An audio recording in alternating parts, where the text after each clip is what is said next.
takbo or namamahala. So yung tanong na lumalabas sa isip, bakit doktor ba sila? And then tawag pansin din po, Mr. Chair, yung 40% na kinuha dun sa proceeds ng pagbenta ng bahay ni na Miss Lovely. Yun lagi, Mr. Chair, ang lumalabas na porsyento na di umano kinukuha ng Socorro Bayanihan Services sa ilalim ni na Senyor Aguila. Whether sa 4Ps, or sa senior citizen, or sa Typhoon Odette Ayuda, pati po sa, may isa pa, AIX. Kaya nga po, iniimbestigan na pati ng DSWD yung pamumorsyento ni na Senyor Aguila sa mga social protection funds ng mga tao sa kapihan, Mr. Chair. And Thank you, Senator Risa. Yes, Mr. Chair. Last follow-up question lang. Kay Senyor Aguila, registered po ba yung sementeryo kung saan sinabi nyo inilibing ang ama ni na Miss Lovely?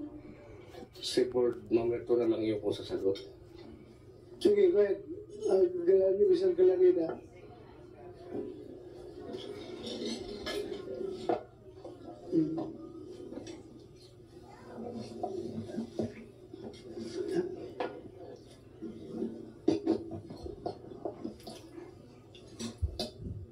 Good afternoon, Mr. Chair, and good afternoon, Senator Hontiveros, and those in attendance. Again, good afternoon.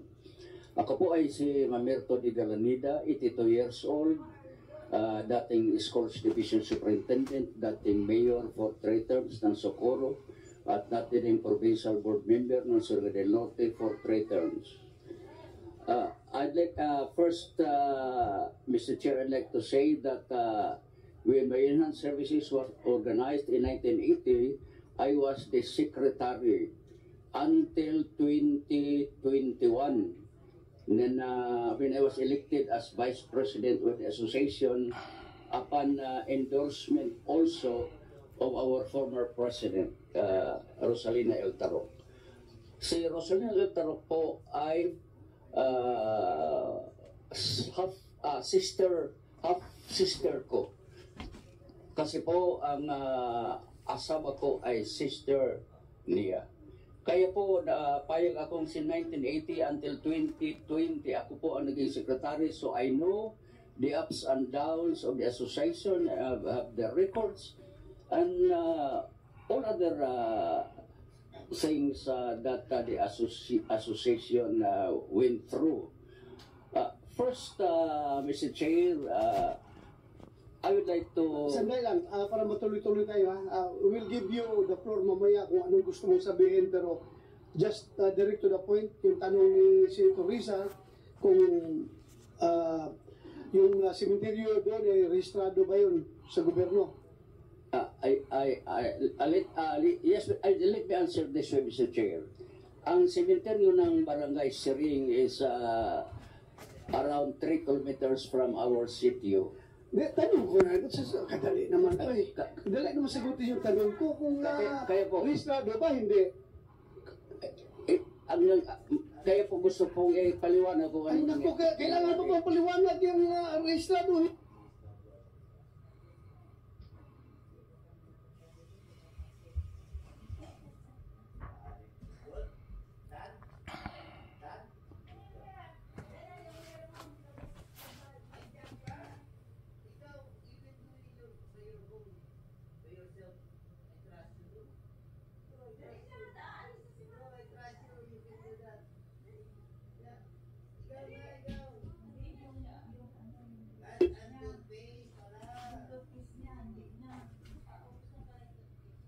Nasaan ang toothpaste niya?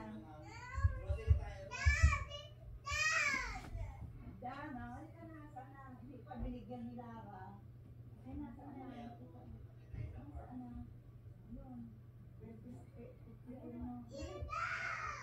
Alin. Dali ka dali. Taas na.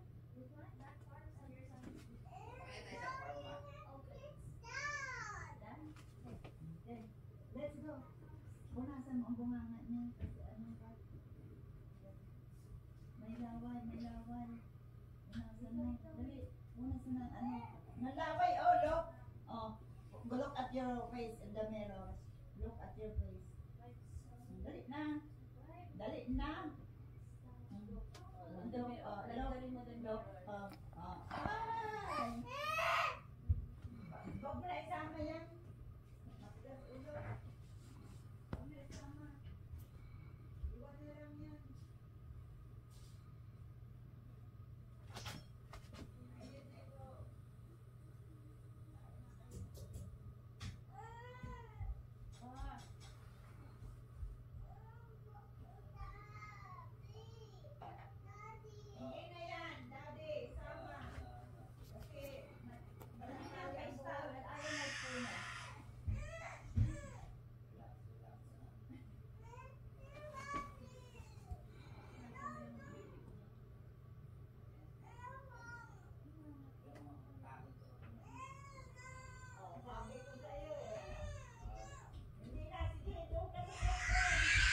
Miyembro. May bayanihan. Miyembro ng Bayanihan. bayanihan. Bakit meron silang armas? Hindi po yung armas, sir. Ano yan? Kahoy po yan. Kahoy.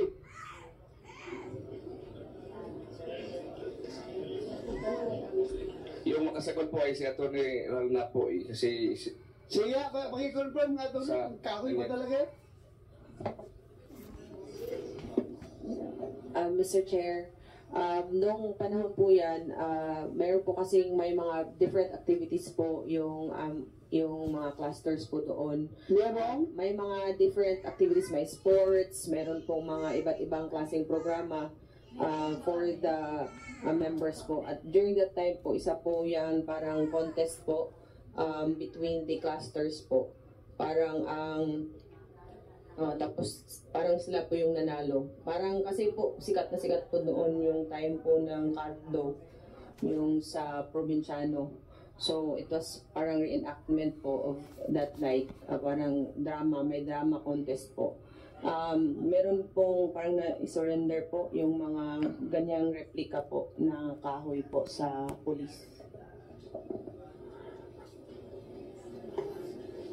PNP. Can you confirm or deny kung kahoy yan? Isum inyo, tingnan nga nyo.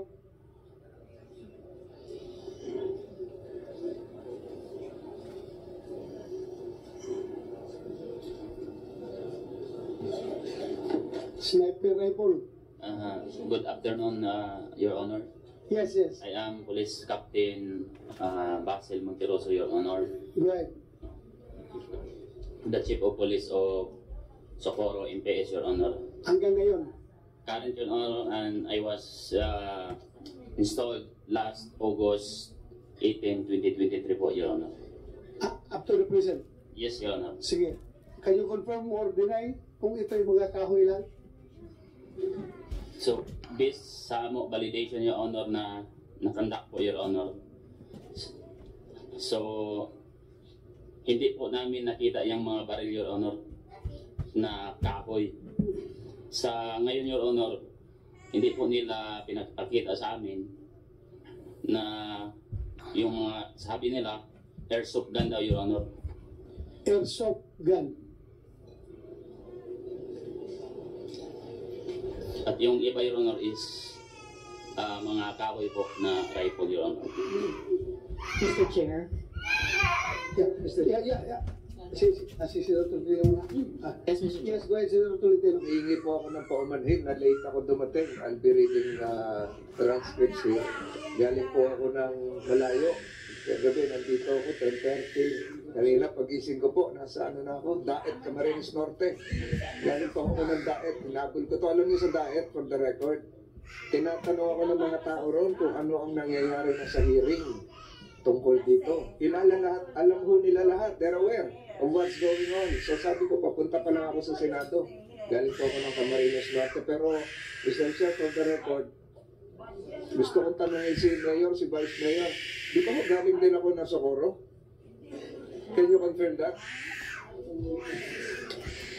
Kailan po ako galing na Socorro? Mga A few months ago. March Pagkatapos ng bagyo, kinukwento nyo sa akin, meron nga doon isang grupo na ganito, di ba? Hindi lang natin napag-usapan kasi iba naman yung pakay ko doon, anniversary nyo rin yun, tapos pumunta tayo doon sa nasirang eskwelahan ng Bagyong Odette. Opo, Senator. Natatandaan nyo, so pamilyar lahat kayo sa akin. Kinakain nyo ako ng masarap doon ng umaga. So I'll be listening intently, Mr. Chair.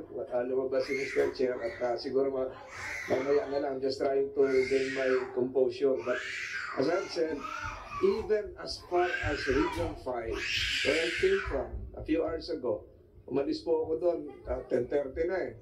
Interesado po lahat sila sa kaso na ito, na sa Bicol.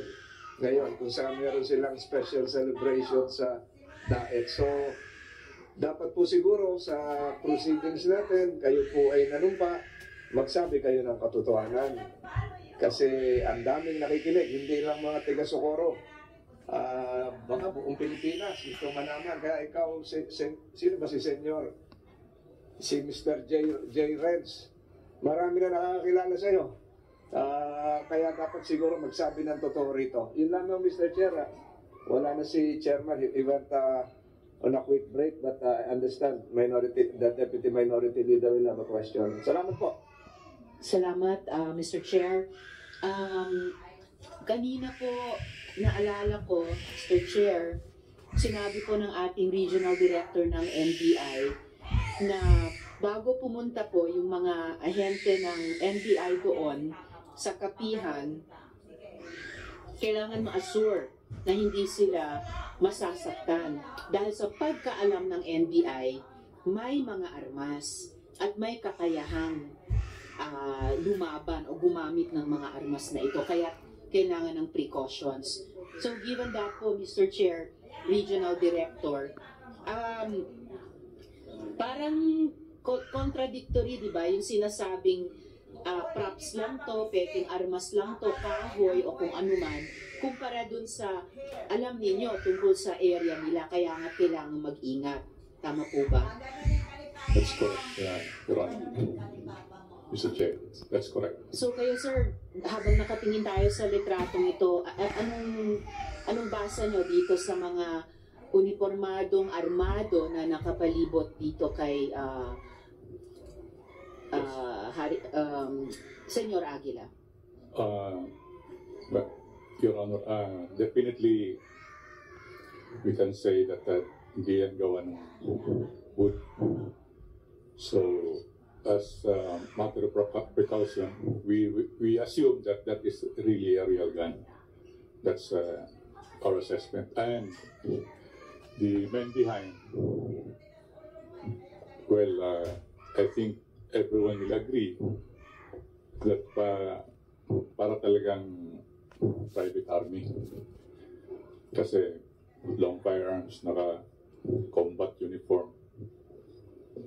And considering the fact that we have information that there were former members of the PNP na nandiyan sa loob ng Sitio Kapihan. So we presume na medyo alanganin kung basta-basta lang kami pupunta doon.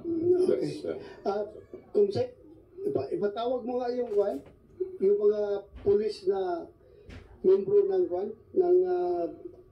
kapihan, papuntahin dito, yung dating pulis Mr. Chair. Salamat kayo, Mr. Chair. And in fact, maalala din po natin yung sinabi kanina ni Sir Jeng na may 7 levels yung Soldiers of God.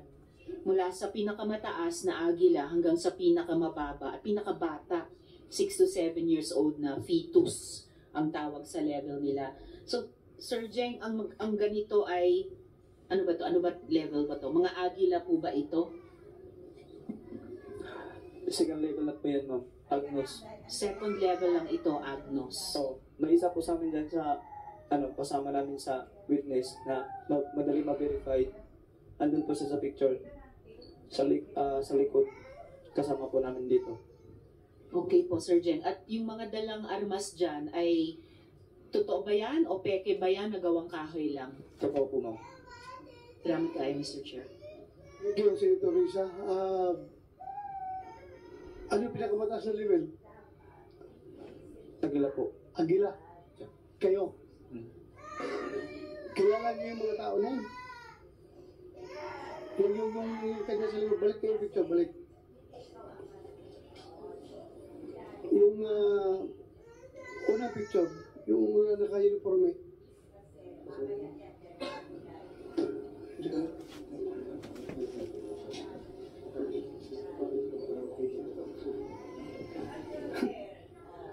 Yan, kilala niyo yan? Kilala po. Saan dyan ang mga dating police, dating sundalo? Meron dyan? Meron po. Saan dyan? Si Daryl Buntad. Daryl Buntad po.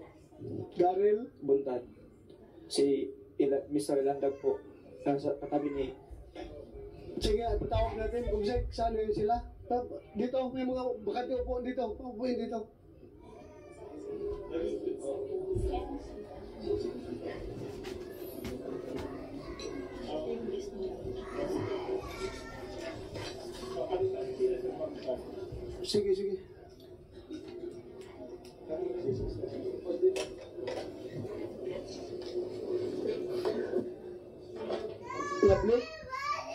gustong sabihin kanina? Yung sumingit ka? Habang hindi pa nakaupo yung mga tinatawag natin, ano yung gusto mong sabihin? Yung dalawa po, yung may hawak po ng hapang baril po, marang sniper, yun po yung kapatid ko po. Saan dyan? Yung may hawak po ng hapang baril po. Yung may cover dito po. Kapatid mo yan? Opo. Batos po siya ni Senyor Aguila po. Ha? Batos. Staff po siya ni Senyor Aguila.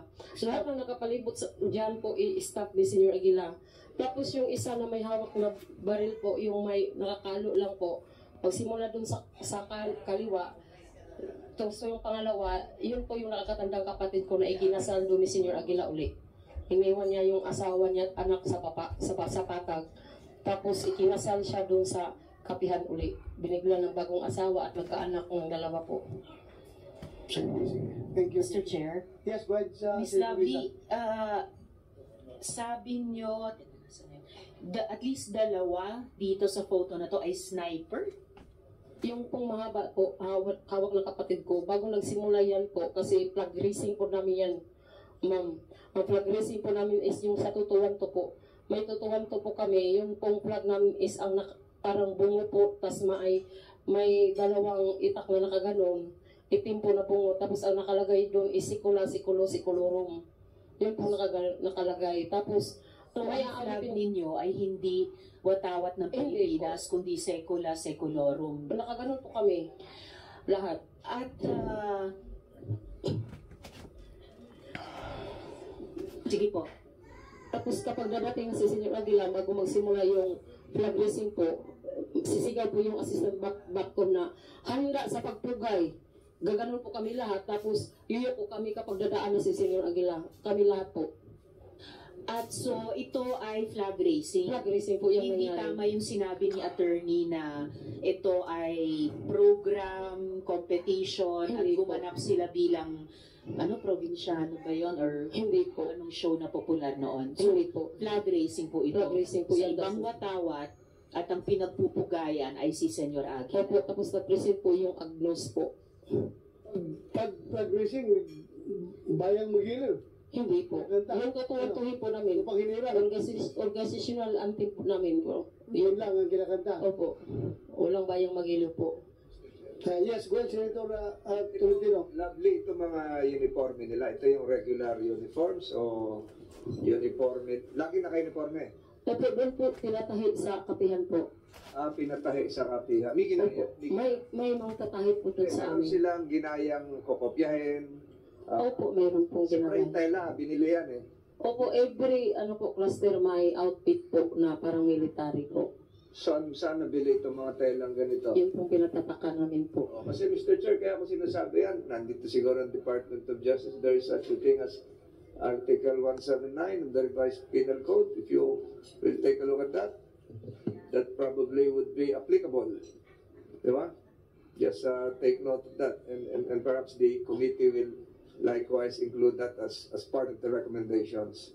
Yusek, will I say something? Yes, Mr. Senator, we will look into that for purposes of case build-up. Thank you. Salamat. Mr. Chair. Yes, go ahead. Mr. Chair, meron din pong isang nasa photo na kasama natin ngayon. Agnos po siya, so nasa pangalawang level na sinabi ni Sir Jen kanina, si Kent Steven Consigna. Nasa photo daw siya. Halika.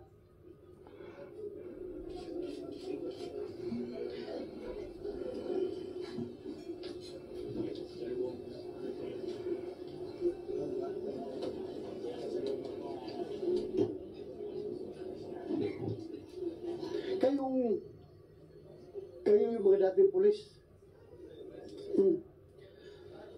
Bakit kayo nag-resign sa pagka-pulis? Ano kayo status nyo? Resign, awol, or ano? Awol. Awol, tapos ayaw, gamitin yung mic.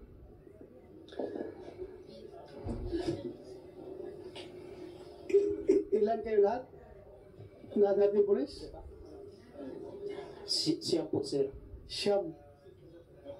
Magtikot mo na. Magtikot mo na kayo. Please. Pakitaas na lang po ang kanang kamay. Do you swear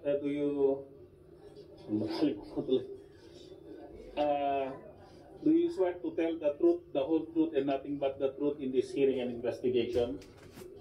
Okay, thank you. Please take your seats. Kayo'y nag-awol. Yes, sir. Sabay-sabay kayo lahat. Hindi po, sir. Anong rason? Bakit kayo nag-awol? Kalaki na sweldo ng polis. Sayang. Kalaki na sweldo. Di ba? Bago lang in-increase ni dating President Duterte. Tingnan gusto ang sweldo. Bakit kayo umalis sa servisyo? Bakit kayo nag-awol? Sa akin po, sir, nung una yung naka-assign po na po sa malayo, saka doon ako sa Malimuno. Tsaka doon po ako na-assign sa boundary ng Surigao, boundary ng... Sandali, pangalan mo muna, pakisabi. Ako po si Sergio Cobillan, sir. Ha? Ako po si Sergio Cobillan, sir. Cobillan? Yes, sir. Dati kang anong ranggo mo? Piyot po, sir. So, ang tanong ko, bakit kayo nag-awol? Nag-awol po ako, gaya ng sinabi ko, sir, na wala kami sa, malayo kami sa aming pamilya, saka na kami po ay nakadesisyon, kaming mag-asawa, na pagparating na desisyon na namin na dahil doon sa minsan na kami sa isang nakakitaan sa pamilya, na isipan ng aking asawa na ako po ay huminto na. Hindi ba, yung question daw tayo. Di ba ituro mo kung nasaan ka dyan? Alin ka dyan? Wala po ako kabilang doon. Kahit sa likod, wala ka? Wala po, sir. Bakit wala ka sa litrato? Nahuli ka sa picture taking. Kasi meron pa dito sa kanan, no? Baka hindi na lang nakaya. Hindi mo alam itong picture taking na to? Wala po ako doon, sir. Yung mga nandyan, kilala mo? Mga kasamahan ko po doon sa kapihan. So lagi kayo naka-uniforme ng ganyan? Minsan lang po, sir, kapag may... Yung baril na hawak-hawak, kahoy o totoo baril? Mga kahoy lang po, sir. Ha? Mga kahoy. Kahoy lang yan. Ba't merong ano nangyari dyan? Bakit nagkaganyan? Meron pong... Sa kabilang room na pinanggaling ngayon, napapakinggan niyo ba yung pinag-usapan? Hindi, sir po. Hindi pa, sir. So, ano yung, bakit may ganitong group picture taking? Anong merong event? Mayroon po kaming mga competition po, sir, sa mata Target shooting, ano? Parang film showing po, sir. Film showing? O, nanumpa ka dito, ha? May mga kaparusahan yan kung nagsisinungaling ka. Opo, sir. So, ito bang pinanggalingan nila na kwarto? May TV doon? Naririnig ba yung pinag-usapan?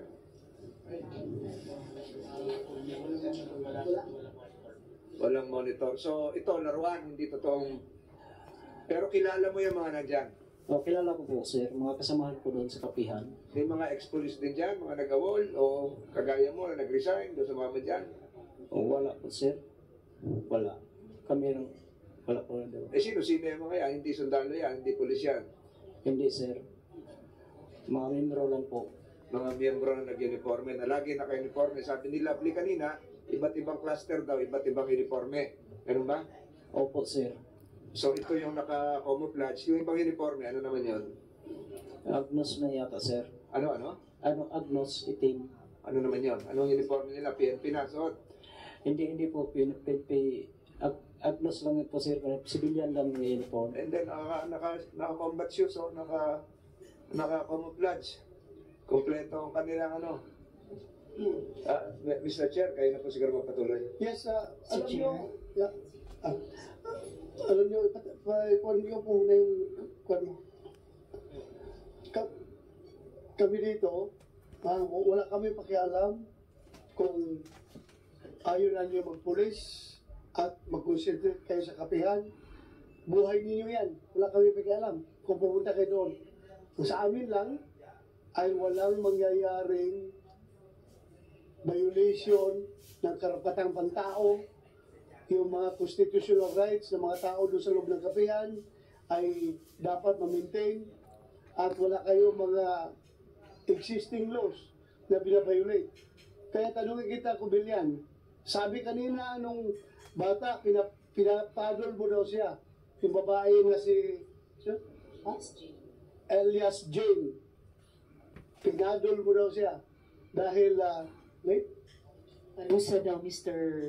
Chair, dahil lang na-late siya sa isang formation, dahil gutom na gutom, umuwi siya sa bahay sandali para kumain. Pinadol niyo daw siya.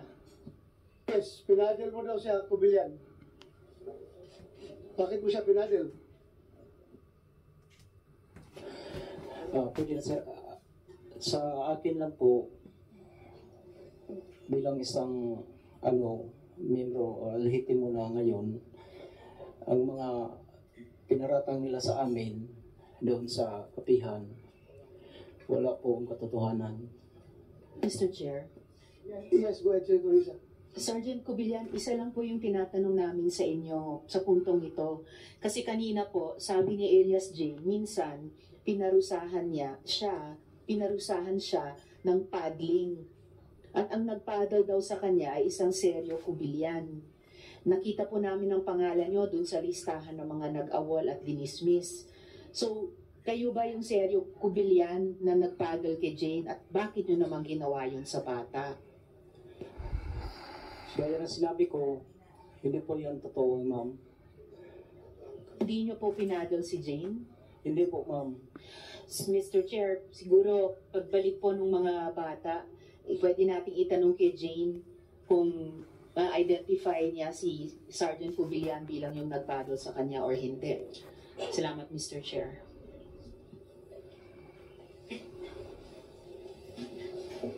Yung isa, bakit black eye ka? Ano to? Sa likuran, bakit na black eye ka? Bago lang, may doktor naman tayo dito. Anong nangyayari? Your Honor, ako po si Giovanni Lasala, Your Honor. At itong nangyari sa mukha po, Your Honor, kadisgrasya ko lang po ng 3 araw na nagdaan. Habang naka-ano ko ng bigas, isang sakong bigas, Your Honor, at aksidente pong naano yung pako. Kaya ako nadapa at hindi ko napigilan yung isang sakong bigas na umano dito sa ulo ko. Saka diniin ako sa baba, Your Honor. Anong tumama dyan? Yung lupa lang po, Your Honor. Lupa? Oo. Pinigilan ko naman sa mga kamay ko pero hindi ko nakayanan kasi sa sobrang bigat ng isang sako po. Dati kang anong rango mo? PO3 po, Your Honor. PO2? PO3. PO3. Bakit Yes, ka umalis? Ang rason ko po, Your Honor, yun lang talaga pong pamilya ko. Kasi po gusto ko talagang mapalapit sa pamilya ko kasi nung police back ko, Your Honor, na-assign po ako sa malayo sa Bayugan City. At saka nung time na yun, start na na-assign ako ng malayo, panay ang away namin mag-asawa dahil sa silusan. Pero it's very obvious na rason bakit kayo umalis sa serbisyo, sumama doon sa kapihan dahil gusto niyong masave yung buhay ninyo. Dahil sabi, malulunod na yung dapa at yun lang ang mabubuhay yung doon sa kapihan. Hindi po yan totoo, Your Honor. Hindi po yan totoo, Your Honor. Pankasinungalingan po yan. Sabi-sabi lang yan ng ibang tao na nasa naman baba. ako sa inyo, sa kayong mga pulis, as a group, umalis at doon na nanira sa kapihan. Well, as I've said, I respect your reasons, why you are there, at bakit yung ginawa yan. Basta nga ako lang, nakakagulat. Ang ganda ng trabaho ng pulis, lalo-lalo na pag pulis sa probinsya, at malaki ng sweldo, hindi gano'ng mabigat ang trabaho, pero bakit